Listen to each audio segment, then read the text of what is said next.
All right, I think we're ready to proceed.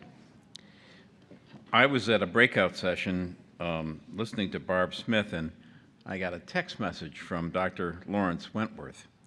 And he said, could someone make an announcement that when it comes to access to care, almost every practice and counseling agency from Oakland Family Services to Jewish Family Services, etc., and my practice, Dr. Wentworth's practice, has interns that see clients for free or for a very low fee.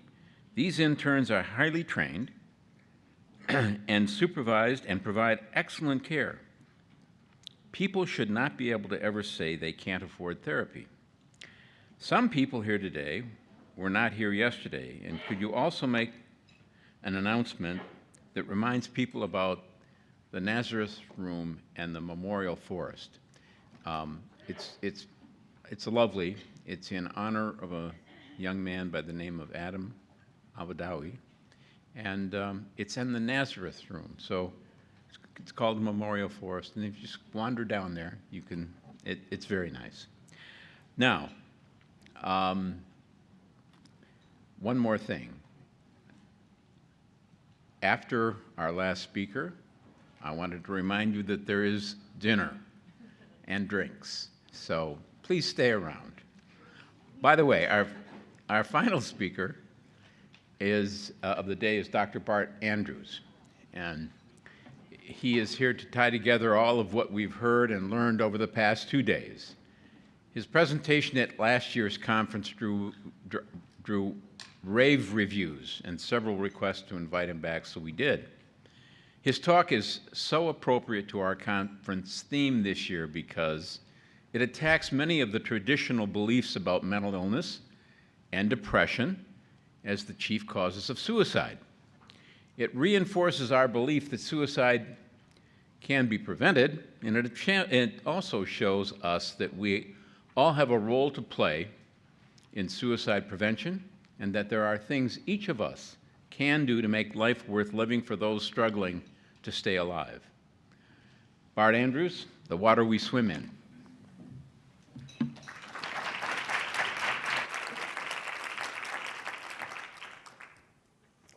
It's late summer, 1998. I'm in a windowless jail cell. I've just tried to kill myself. I'm 29, about to turn 30 in 6 weeks. Now, when I was 16, I fell in love with a crew of fellow 16 and 17-year-olds that liked to live wild and dangerously. We had 2 rules: no needles, no snitching. And we didn't expect to live past 30. I had embraced that lifestyle, but I also wanted to be a normal person. I wanted to have a career. I wanted to have a future. I wanted to be a psychologist. I lived both of these lives for 14 years. Finally, that summer in that jail cell, I had reached a point where I could not talk my way out of a problem. I could not run away from a problem. I was trapped, stuck, doomed. And of all the things in those last 14 years that I could have been arrested for, this was a minor thing. Not insignificant, but minor. In that moment, when I could not escape, I tried to kill myself. Now, fortunately, one of the officers was paying very close attention to me. They were watching me. And I was interrupted. I was saved. And I'm so grateful to those officers. But some interesting things happened in that moment. Some of the officers were very unhappy with me because I had been an incredibly mean arrestee. I was not nice. I was vicious. This was their opportunity to seek a little vengeance. So they decided to humiliate me. They wanted me to disrobe completely because of my attempt. They made me take off my shoes, my belt, my shirt. They wanted to take my pants. I stood there in that jail cell, surrounded by 3 officers, one of them a lieutenant, who's now the chief of that police department, and we can laugh about this at this point. He said, "Give me your pants."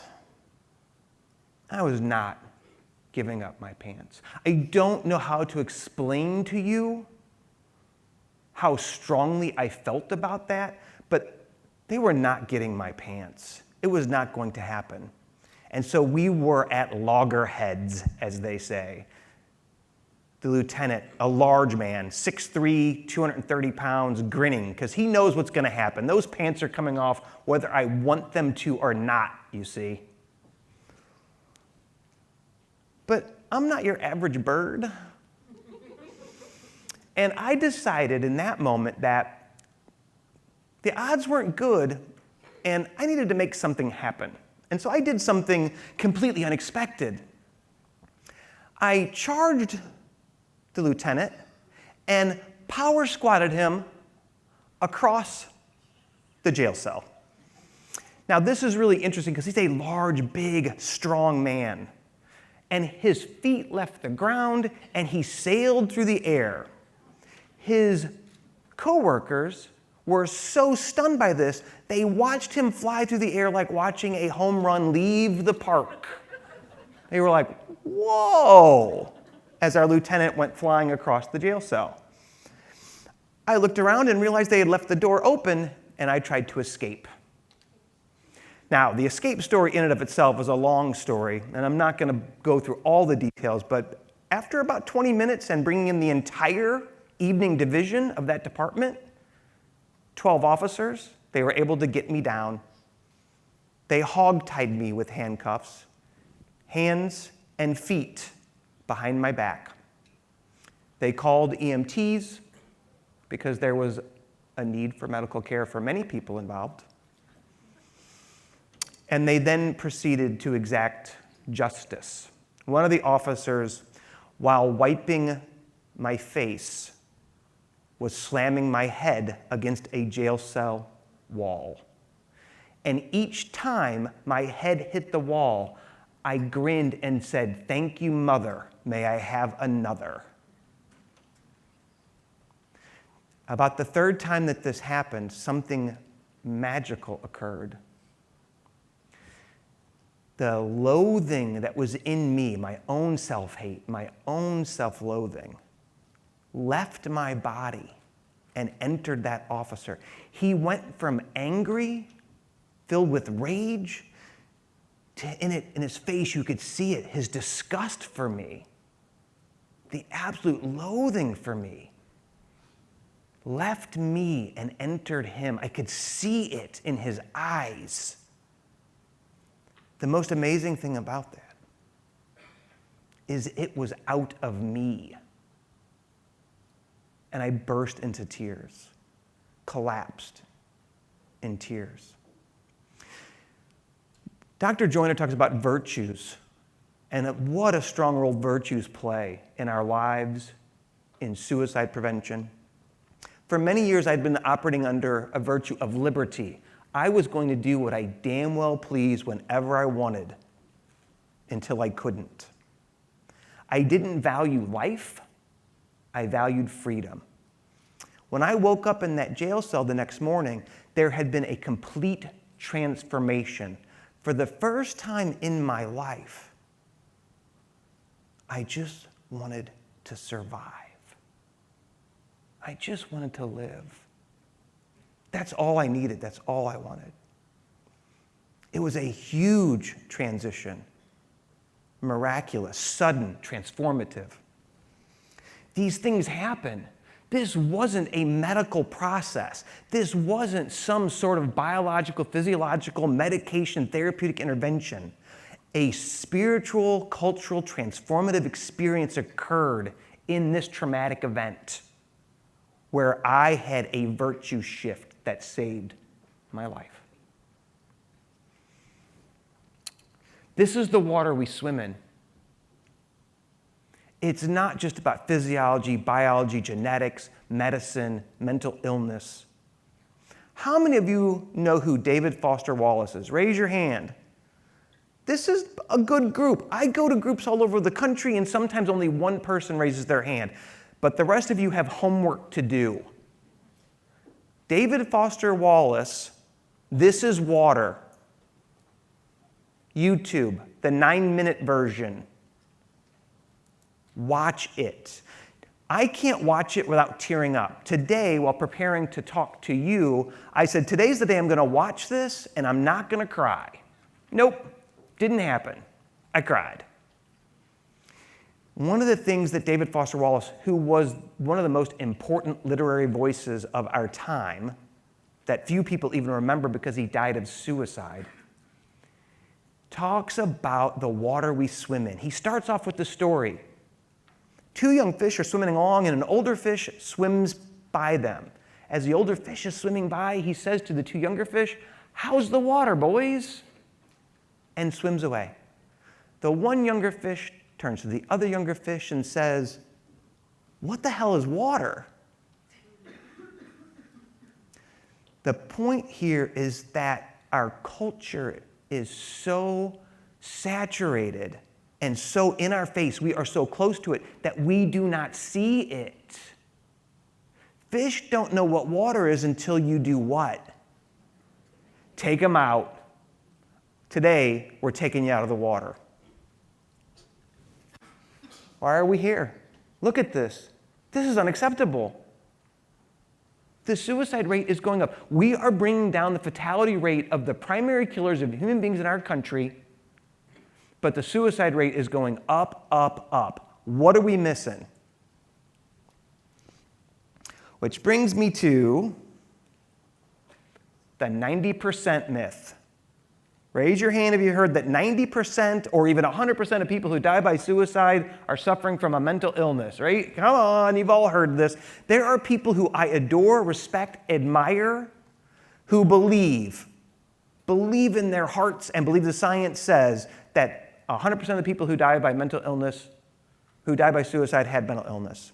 But we're going to talk about that. Where does that number come from? Where does this magical 90% number come from? It comes from psychological autopsies. After someone, and I think psychological autopsies are an amazing tool. I think they're great. I think they can be very helpful. But where we get this number is after someone dies from suicide, there's an investigation done, they look at paperwork, they interview relatives, and they make a determination. After the person has died, did they have a mental illness? There's some problems. One, we know for a fact that it's really hard to diagnose somebody with a mental illness without actually evaluating that person when they're alive. That's an area where there may be error. Two, we know that family and friends that we interview after someone has died for suicide are trying desperately to explain what happened. It's not a leap to say, well, I think they were mentally ill. Oh, now I see that they were really struggling. Now I see that they were depressed. And finally, evaluator bias. If you, as an evaluator, believe that everyone who dies from suicide has a mental illness, you're very likely to document that this person that just died had a mental illness. How do you know they had a mental illness, you'll ask? Well, they died of suicide. Do you see the problem? We also have markedly different results for the presence of mental illness in people who die from suicide from country to country. In China, they only find mental illness present in 23% of the cases where someone died of suicide. Some countries get up to 60. In the US, it's 90. Why in the US? Because in the United States, we have pathologized suicide. We believe at the core that it is a function of mental illness. So of course, if someone dies of suicide, they have mental illness. Case closed. There's a problem with that. Dr. Jablonski has pointed out that even the concept of mental illness as a discrete, naturally occurring category is incredibly challenged. Most of what we call mental illnesses are really dimensional, functional conditions that you can be higher on or lower on. Now, there's some good evidence that things like schizophrenia, attention deficit disorder, substance use have really strong structural neurological components that may shake out to be much more of a category.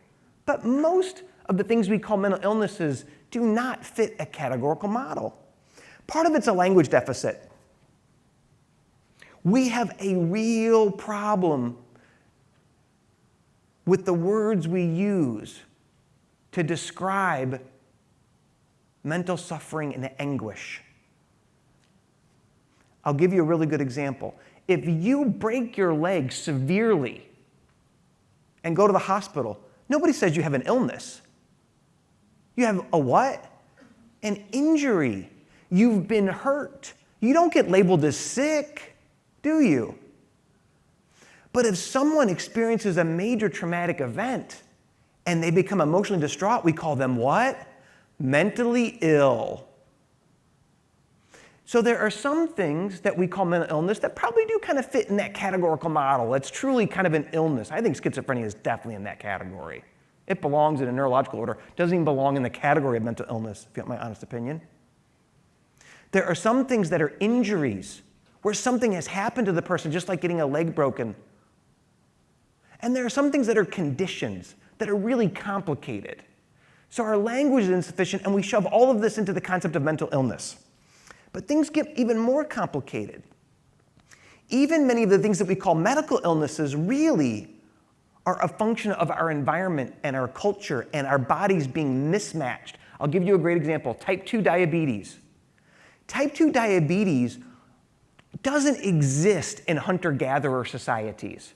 In fact, type 2 diabetes was incredibly rare in the United States until the 70s. The reason we have so much type 2 diabetes now is because our diets are incredibly sugar-rich. We get more calories from snacking than we used to 30 years ago, which means that our bodies, our insulin levels never drop. When you're constantly snacking, your insulin levels never drop, and our lives are sedentary. The way we live our lives, it's really hard to get enough physical activity. Even type 2 diabetes has a strong functional, conditional, environmental component to it. Yet we call it an illness. We know that trauma, that particularly when children experience trauma, these injuries cause long-term consequences. So we've got conditions, we've got injuries, and we've got culture. Look, this is suicide rates by racial group in the United States of America. Are we saying Native Americans and Alaska Natives are more prone to mental illness than the rest of us? Are whites more prone to mental illness? Do people of color have less mental illness? Maybe, maybe not. But what we do know is there's very different environments, cultures, and social determinants in these populations. The suicide rate shows it. If this was a function of mental illness, I would expect this to look very similar across racial group. But environment and culture has a huge role here. Youth suicide and depression. Youth suicide and depression are up 50%. Depression and anxiety may have doubled. Are youth suddenly more mentally ill than they were 20 years ago? They're just more ill? Is something else changed? Our LGBTQ community, are they more mentally ill than everybody else? Or is the environment around them less accepting, less nurturing, injurious to them? The mental illness model proposes there's something wrong inside these folks that we need to fix. I'm proposing that's bullshit. I'm proposing there's something wrong around them we need to fix. The most compelling thing is here, youth, LGBTQ youth who are in families that are not accepting of their status, their orientation, are 8 times more likely to die of suicide, attempt suicide. Is that explained by mental illness or culture, environment? Are our neighbors who are in the transgender community mentally ill because their suicide rate is so much higher? Let's even make it weirder. New York and New Jersey, they battle. It might be New Jersey now. Has the lowest suicide rate in the country. Montana has the highest. Are Montanans more mentally ill than New Yorkers? I've met a lot of New Yorkers. I've met a lot of Montanans, and I'm going to say, I think it's pretty equal. Now, we're going to add more detail. South Korea. Historically, at an international level, a relatively low suicide rate. Following the economic collapse in the 90s, the South Asian economic collapse, which some of you may be old enough to remember, it was catastrophic, disrupted their economy. Their suicide rate tripled in a matter of years. Even after the economy improved, it did not come back down. Oh, it's bobbed up and down, but it's never returned anywhere near its original levels.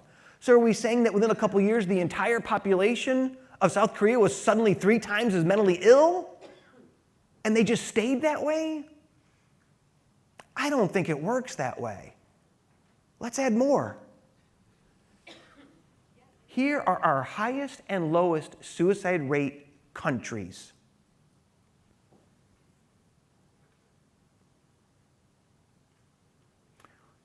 What do you notice about the countries with the lowest suicide rates? There's one word or a phrase that would describe what's different about them. Yes? More religious, with incredibly intense taboos against suicide behavior. The other countries, many of those are former Soviet bloc countries where the religious faith infrastructure was destroyed, where meaning was lost. Does mental illness explain these differences? I argue no. It does not explain these differences. There's a challenge. If we're saying that mental illness is a prerequisite of suicide, mental illness drives suicide behavior, we're minimizing the role of culture, the water. We need to look at the water. Let's get at the truth. Sure, genetics has a role. I'm sure that we're going to find that there's some genetic contributions to suicide behavior. Childhood experiences have a role. Culture and environment are everywhere and shape everything. Different cultures have incredibly different suicide rates, but they're not different genetically. How do we explain that? Right now, there is a huge emphasis about figuring out who kills themselves and why they kill themselves. What's different about this person? All right? And I think this is valuable. I think Dr. Joyner's work is incredibly valuable. It has altered suicide prevention. But we talked this morning about Newton versus Einstein and quantum physics. We're not going to get to the quantum level until we understand that culture, environment are huge contributors to suicide. It's more than about the individual. It's about the where, when, and how. Would I have tried to kill myself had I not ended up in that jail at that specific time with those specific police officers? There's a concept called coupling. Interestingly enough, a criminologist discovered this in the 80s. Nobody followed up on it. But suicide behavior is closely tied to time, place, and environment. It isn't a person who's on a predetermined path who is going to kill themselves. It is a concurrence of events at a specific moment in time, all coming together. If you get rid of the Golden Gate Bridge or you put barriers up, there's 2,000 people who are still alive. Plain and simple. That's what we need to be talking about. It isn't about who. It's about who, where, when, and how. It's a coupling. Now, this battle was fought and lost many years ago. The creator of the American Association of Suicidology. As Travis pointed out earlier, the founder of the first crisis line in the country, he said no amount of I can never say this word, biologicizing or medicalizing suicide can gainsay the fact that the human impulse of self-destruction is a decision of mind to put an end to the flow of its own unbearable conscious content, to stop the psychache. Socrates chose suicide over exile. Was he mentally ill? He preferred to die than to give up his home city-state. His last act before he died, he had an outstanding debt. He instructed his slave, make sure this person is paid. Does that sound like someone who is insane, out of control, mentally ill? It does not, because he wasn't. It was a choice he made. It was about meaning. It was about control. It was about his place in the world and wanting to be in charge of that. Viktor Frankl points out in Man's Search for Meaning, which if you are interested in suicide prevention and how we need to start looking at things outside of biology and psychology, Frankl hits it, and he hits it hard. Everything can be taken from a man but one thing, the last of human freedoms, to choose one's attitude in any given set of circumstances, to choose one's own way. People fighting suicide are struggling. They're in pain. They're also making choices. They're choosing something in the context of the environment that they're in. How intense can that be? And we'll talk more about that. Let's look at, I was involved in this study, and an actuary asked me to help him with the study. If you didn't know this is going to blow your mind. So in many states, when you get life insurance, suicide isn't covered.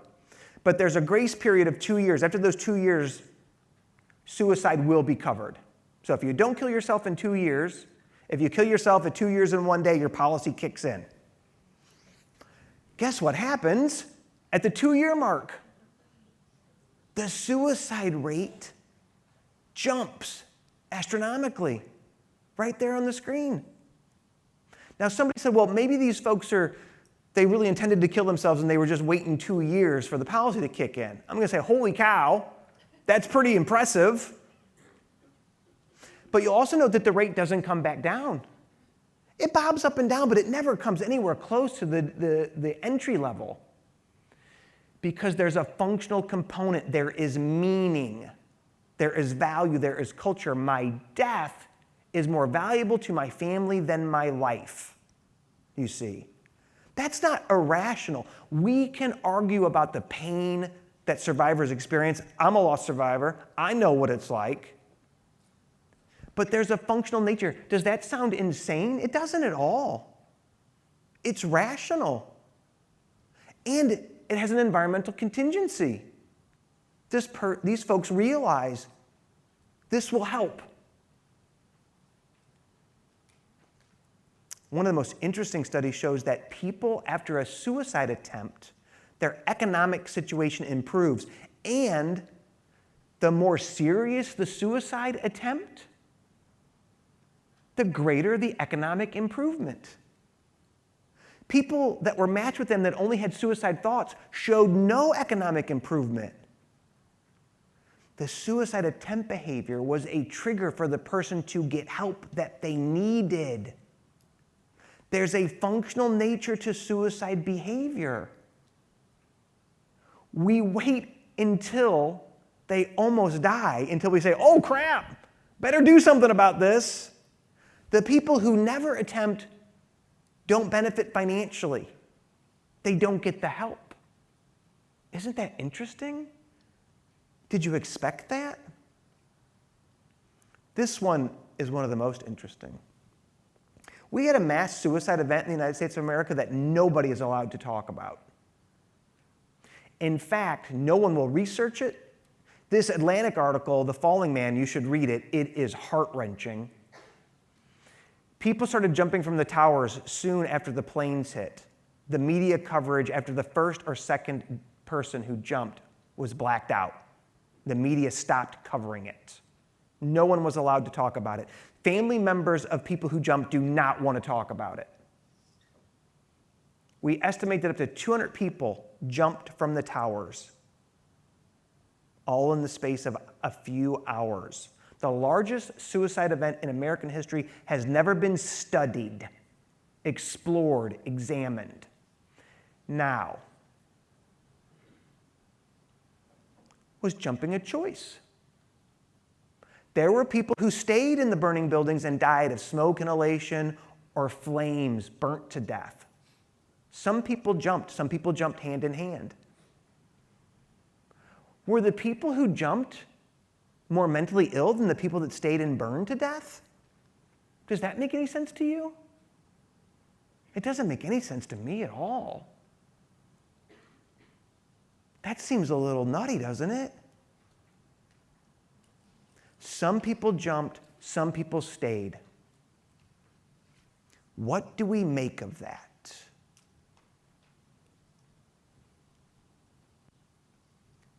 People make choices. Now, for a while, there was a movement to say suicide is not a choice. And I was almost on board with that. I sort of understood it, this idea that we need to destigmatize. It's just something that happens to people. But in fact, I think that's incredibly stigmatizing now to say that choice and self-agency aren't involved in suicide. It is, at a level, a choice. But as the pain ratchets up, and as the environmental circumstances get more and more bleak, the choices get narrower and narrower until you get to a situation like the towers, where the choices, none of them are good, are they? Burn to death or jump. Who wants that choice? But I will argue it's still a choice. What if suicide is an evolutionary adaptation? Older folks back in hunter-gatherer times would wander away from the tribe when food was limited, when resources were limited. Put another way, what if there are functional aspects of suicide thoughts? The behavior exists on a spectrum, and it's functional, not pathological. What if we stopped thinking about suicide as a pathological condition and more as an aspect of human behavior that has a purpose to help us understand what that purpose is so we know how to stop it? Once we concede that it's suicide is pathological and a mental illness, we've locked off and discarded all these other possibilities, haven't we? We've narrowed down that it's an illness, it's a sickness. There's something wrong with this person and we need to treat that illness. Instead of saying, hey, what the hell is going on in a world where so many people are thinking about killing themselves? What's going around this person that they're in so much pain that they don't see other options? I'm going to suggest that that's a better way to frame this.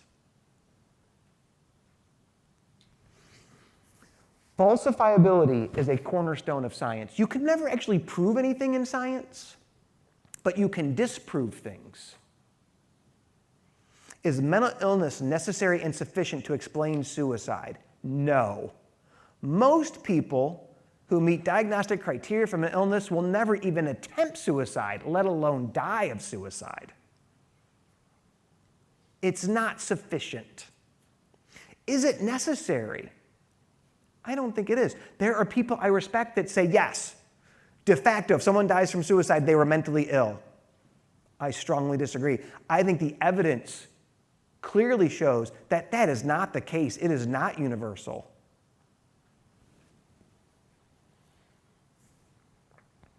Where do we go from here?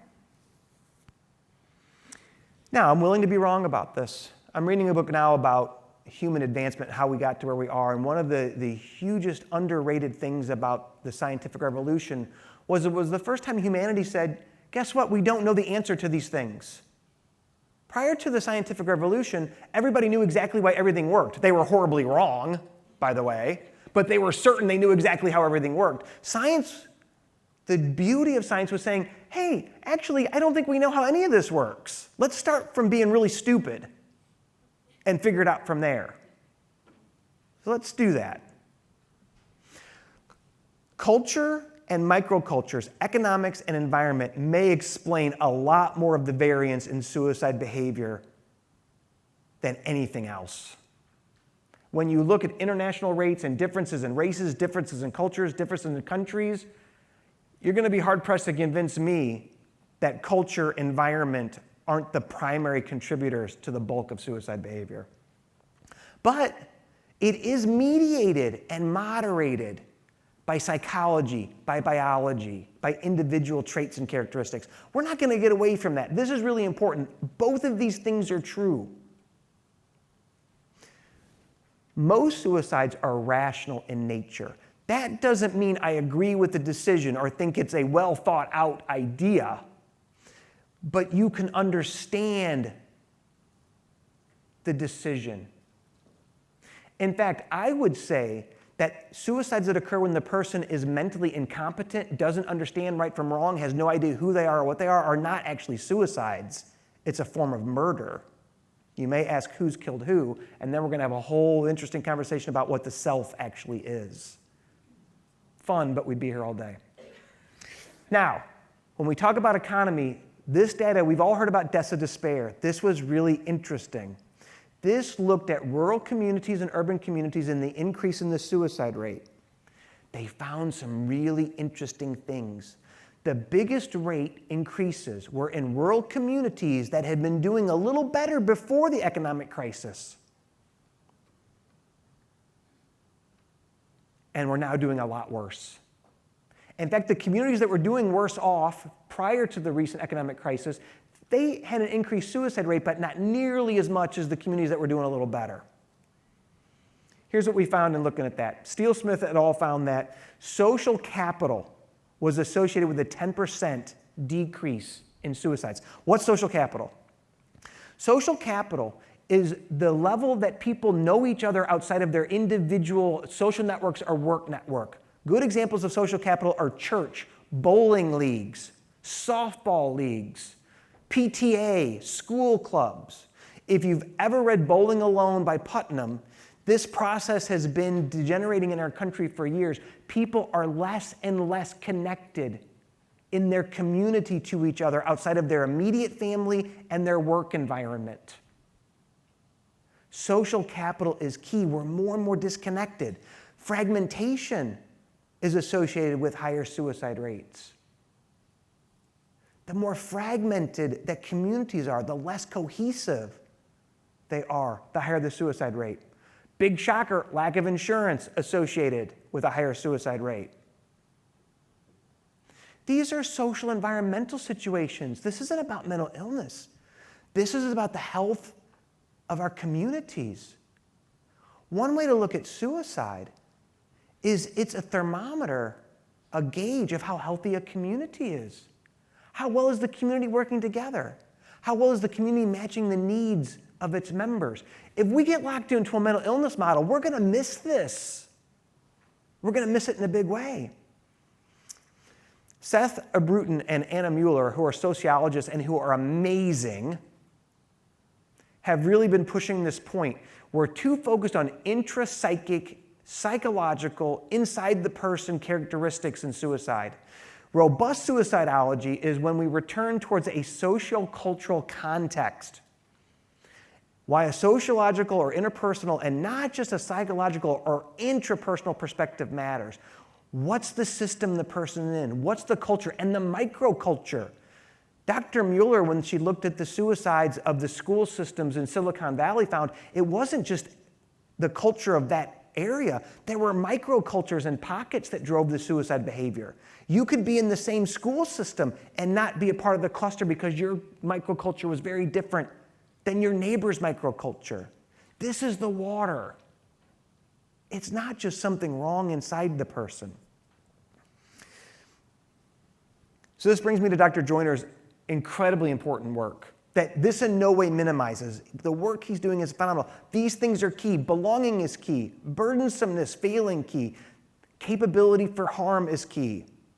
But there is the concept that suicide is driven by mental illness, and it's a derangement of self-sacrificial behavior. It's pathology. It's a sickness.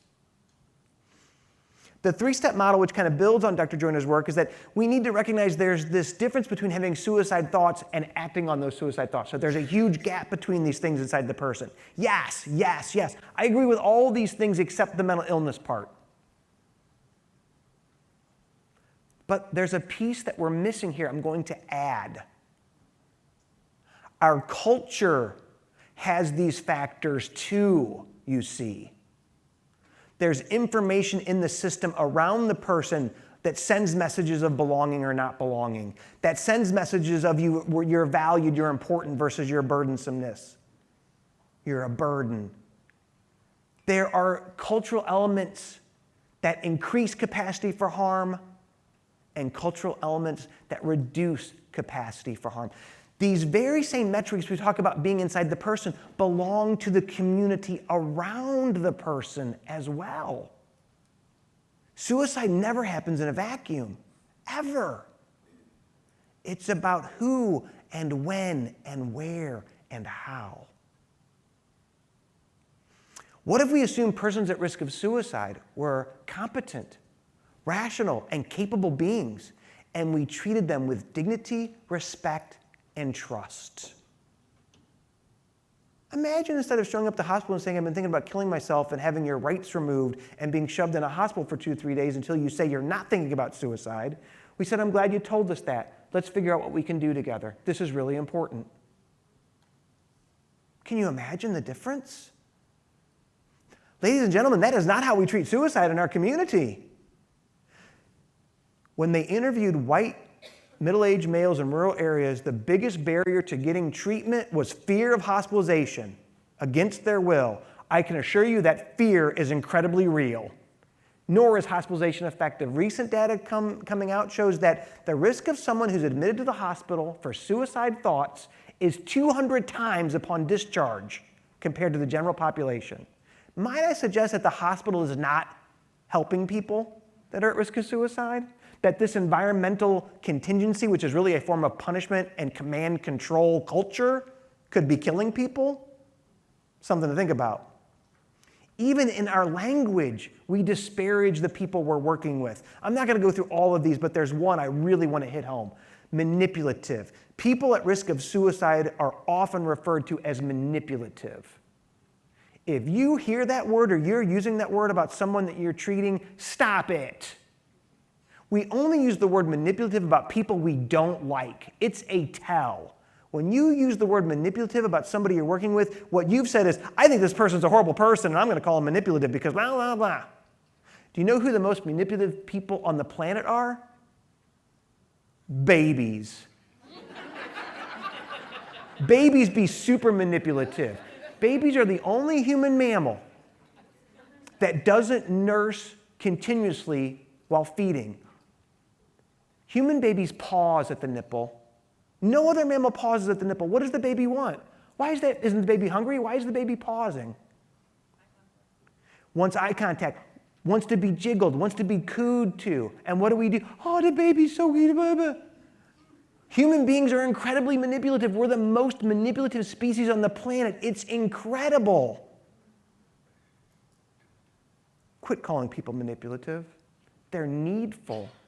They have needs. You may not be able to meet those needs or know how to meet those needs, but own it. Don't put that on them. This is the water that people at risk of suicide swim in.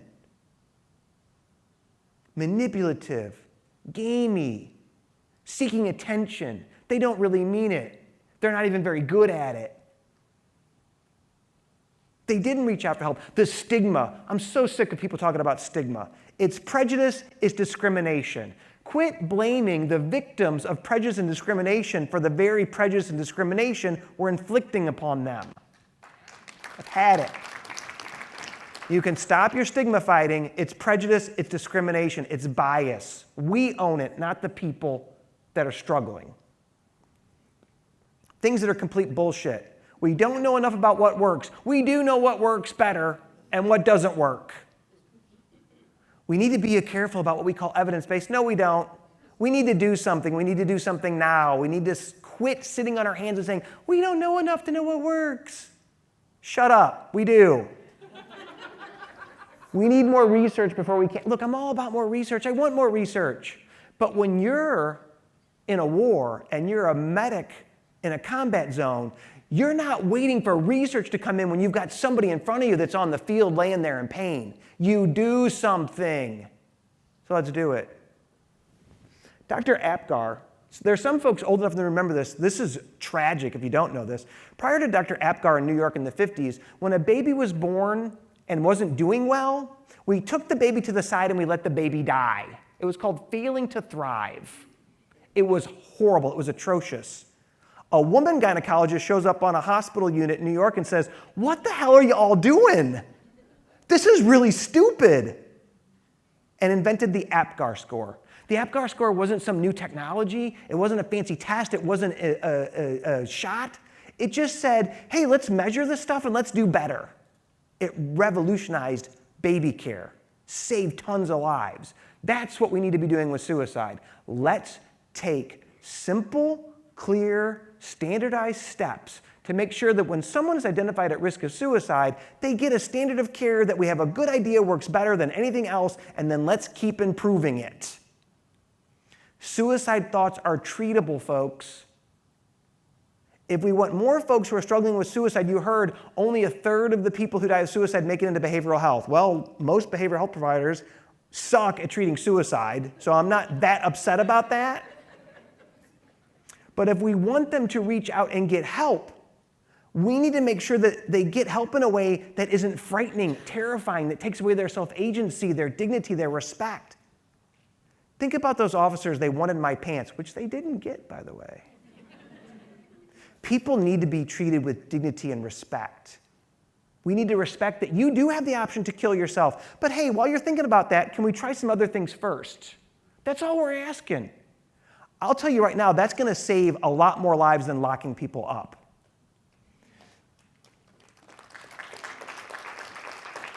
We need to be doing universal screening. But we also need to have systems in place so when someone's identified, they get a good standard of care. Universal screening and then what do we do now isn't helpful. I'm also hot on ketamine, by the way.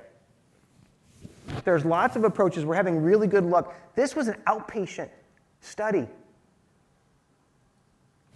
I could spend hours talking about psychedelics and the role that they're going to have in the future of treatment because I think there's a lot of potential there. Ketamine is one of those examples. I was involved in this task force that created these standards of care. I've had suicide experts, national experts tell me we should not be pushing standards of care because it'll make it easier to sue clinicians. Shut the hell up. Who are we worried about? Clinicians getting sued or people dying? I'm amazed that that's the attitude out there, and it's prevalent. Oh my God, a clinician might get sued for doing bad care. Good, I say. I don't see the downside to that. What? I'm a huge proponent of zero suicide. Zero suicide is the Apgar score of suicide prevention. It's not magic. It's not some new thing. It's really taking good, continuous quality improvement, using the best evidence we have, implementing it universally, tracking it, seeing what works, seeing what doesn't. It works. We heard folks talking, so I'm not going to spend a lot of time about this. There's all kinds of evidence. Social capital. We need to be building this here, what's happening here, yesterday, today, tomorrow, is social capital building. More of this, bringing people together around shared topics and interests outside their normal network. So what's the future of suicide prevention as I run over time? As you think about traffic while I'm blathering on? We need universal implementation of best practices. We have made it ethical and acceptable to not have a standard of practice around suicide. I get in arguments on Twitter all the time with very famous people saying, we don't know enough to have a standard practice. Shut up, we do. Knock it off, implement it, do it, test it, see what works, see what doesn't, make it better. Social prescribing. We're not going to medicalize our way out of our suicide crisis. We need to strengthen our social structures. One of the things that's happening now is literally people are creating social groups so that therapists can just refer, you're lonely and you need to connect here. I'm going to send you this group where people will just talk to you and be friends with you. This isn't rocket science. People need to feel like they belong. They need to feel like they've got somebody to talk to. They need to not be alone. They need to be accepted and loved. That's therapeutic. It's healing. It's life. We need to leverage self-agency and minimize control. There are very, very, very, very, very few people that should be locked up against their will because they're struggling with suicide. I'm not saying that number is 0, but I'm saying it's too goddamn high. Our social structures are the oldest technology. The thing that's unique about humans compared to other species is our social systems. This is what makes us unique and special. We need to emphasize the social aspects of suicide prevention as well as better care. To wrap up, Viktor Frankl, who survived a concentration camp and writes about that in Man's Quest for Meaning, said, "Those who have a why to live can bear with almost any how." My request for you today, what can you do in your community? Go out and make why happen in your community. Create purpose and meaning. Help other people create purpose and meaning. It saves lives. Thank you.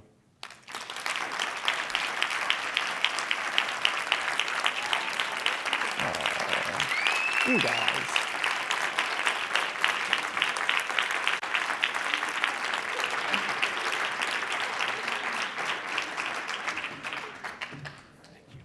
Would you take this as our little gift? Thank you. Thank you very much.